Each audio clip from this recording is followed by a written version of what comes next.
101,1 Smart FM, The Spirit of Indonesia, Business and Inspiration. Smart Listener, seperti yang saya janjikan tadi di jam 5 sore, saya akan mengajak Anda untuk ngobrol inspiratif di Senin Inspirasi bersama dengan tentu pelaku bisnis, pelaku UMKM. Dan sore hari ini spesial banget saya kehadiran seorang womanpreneur, seorang pelaku bisnis perempuan yang kalau dilihat dari jejaknya ya, jejak ya. Banyak sekali bisnis yang sudah dijalankan sampai di tahun 2023 ini. Dan sore hari ini kita akan fokus ngebahas soal gimana sih prospek bisnis khusus untuk womanpreneur atau perempuan pelaku usaha di tahun 2023 dan apa aja nih tantangannya. Sudah hadir di studio podcast Smart FM Makassar. Beliau ini merupakan founder dari Masakan Mama Satria dan juga merintis bisnis sebagai owner dari Arsy Dental Care. Assalamualaikum warahmatullahi wabarakatuh. Mbak Rea Rashid, apa kabar? Waalaikumsalam warahmatullahi wabarakatuh. Sehat, Rifa? Alhamdulillah. Terima kasih sudah hadir di studio Smart FM Makassar ya Mbak Rea ya. Tadi perjalanan ke sini sempat dapat macet atau gimana?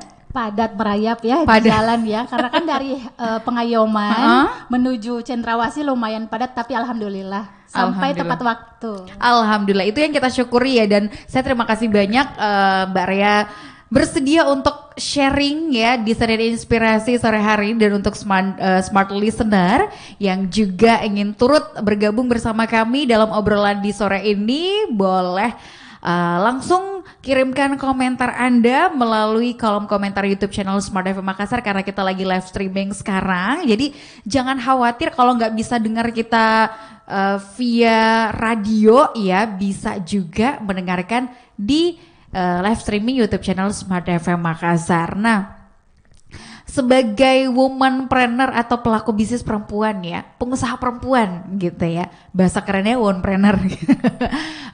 Mbak Rea merintis bisnis atau memang terjun di dunia bisnis itu sudah sejak kapan? Baik, Rifa. Jadi awalnya sebenarnya mungkin karena darah orang tua ya. Jadi ibu bapak itu dua-duanya pedagang ya, sama dengan sunnah Rasul ya. Jadi kedua-duanya pedagang. Jadi tapi dari awal itu saya kerja sebenarnya, Rifa. Kerja, cuman sepertinya bukan orang yang cocok untuk di belakang meja. Ya. Jadi karena ada darah dari orang tua pedagang, lama-lama saya meresignkan diri di kantor. Jadi lama-lama itu awalnya jualan baju, punya butik, terus pernah juga punya properti, catering lah, ya. Jadi banyak banget ya, Rifa. Sampai akhirnya ada kita merintis Masakan Mama Satria di 2019, dan karena sudah bisa running sendiri, 2022 kemarin kita buka lagi bisnis baru, yaitu Arsy Dental Care. Di bidang kesehatan ya. Kesehatan gigi dan mulut. Gigi dan mulut. Itu dua bidang yang berbeda. Betul. Masakan Mama Satria kuliner ya kan? Kuliner, F&B. iya. Terus bidang kesehatan gitu ya. Nanti kita ulik lebih jauh.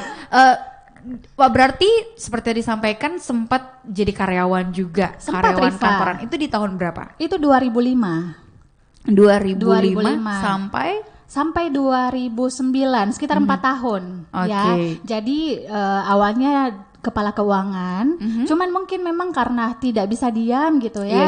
Jadi sempat saya minta untuk jadi marketing gitu. Setahun marketing, akhirnya saya keluar. Gitu. Yang mendorong untuk keluar waktu itu karena udah nggak sanggup nih saya di kantor gitu ya. Iya, memang ada panggilan dari dalam gitu. Jadi kalau ada panggilan tuh kita nggak bisa diam, terus berpasrah, harus ikhtiar gitu. Mencari tahu apa sih dalam hidup itu, kita pengennya seperti apa. Gitu.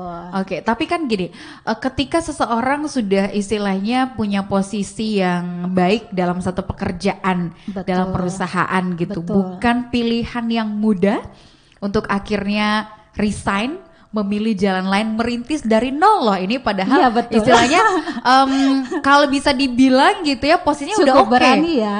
Cukup berani ya. Benar, itu keputusan yang berani dan sulit juga. Gimana saat itu? Lebih ke tahu visi kita apa gitu. Jadi kalau orang itu hidup pasti ada kepengennya seperti apa, visinya mau jadi apa. Jadi kalau kita sudah tahu nih kita mau jadi orang seperti apa, kita harus tahu dong jalan menuju ke situ tuh apa. Nggak mungkin kita mau ke Jakarta terus kita naik mobil. Iya, jauh Bu ya. Nggak nyambung ya. Nggak Rita, nyampe ya. Pak. Ya, jadi karena kita tahu kita mau ke Jakarta, jadi kita harus tahu harus pakai pesawat, beli tiketnya gitu. Jadi saya memutuskan untuk sepertinya saya pengennya jadi pengusaha juga nih. Karena sepertinya saya tidak cocok nih bekerja atau diatur orang lain. Benar. Gitu. Jadi kemudian setelah resign di 2009 itu, ya, bisnis apa pertama kali waktu itu dijalankan? Pertamanya itu dengan modal, saya ingat sekali Rifa itu 50 juta itu hari. Itu saya punya butik di PGM. Oke. Tahu ya yang di Slamet Riyadi yang sebelum sentral ada tempat PGM di situ ya, ruko. Nah, itu bisnis pertama saya. Ya, yang officially benar-benar saya rintis sendiri tanpa bantuan orang tua, benar-benar di situ tempatnya. Modal dari tabungan gitu ya. Itu hari jujur itu setengah tabungan setengah bank. Dulu belum tahu kalau riba nggak boleh. Ya, jadi masih main bank, Bu. Kemudian iya. Berjalan butik waktu itu di situ. Butik. Kemudian butik, perjalanannya seperti apa? Butik tuh sebenarnya enak ya Rifa, apalagi kalau lagi musim ya. Jadi di situ saya pahami ternyata ada yang namanya bisnis tuh musim-musiman gitu. Apalagi kalau misalkan trennya lagi apa, kita harus nyetok lagi.